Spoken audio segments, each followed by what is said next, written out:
First of all education ಇಲ್ಲ. Education ಹೆಂಗಂದರೆ ನೀವು ವೋಟಿಂಗಿಂದ ಏನು ಪವರ್ ಎಷ್ಟು ನಮಗೆ ಯೂಸ್ ಆಗುತ್ತೆ, ಯಾಕೆ ವೋಟ್ ಮಾಡಬೇಕು ಅದನ್ನು ಜನಕ್ಕೆ ಎಜುಕೇಟ್ ಮಾಡಬೇಕು. They should conduct lot of lot of training sessions. ಆ ಥರ ಮಾಡಲ್ಲ ಇಲ್ಲಿ.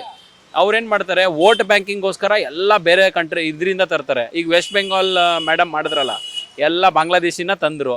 ಸೊ ಈ ಥರ ಪಾಲಿಟಿಕ್ಸ್ ಆಗುತ್ತೆ ಹೊರತು it is all money game ಅಂತಾರಲ್ಲ ಹಾಗೆ.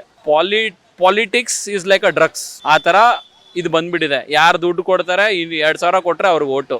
ಆ ಥರ ಜನನೂ ಏನಾಗುತ್ತೆ, ಅವ್ರ BPL ಫ್ಯಾಮಿಲೀಸ್ಗೆ ಇವ್ರು ಇದು ಮಾಡ್ತಾರೆ. ಮಿಡಲ್ ಮ್ಯಾನು ಹಂಗೆ ಸಾಯ್ತಾ ಇರ್ತಾನೆ, ಟ್ಯಾಕ್ಸ್ ಕಟ್ಟದೇ ಇರ್ತಾನೆ. ಬಟ್ ಕರೆಕ್ಟಾಗಿ ಇದಿಲ್ಲ.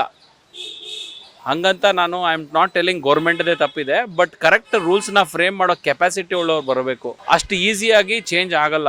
It will take time for ಇಂಪ್ರೂವ್ಮೆಂಟಿಗೆ.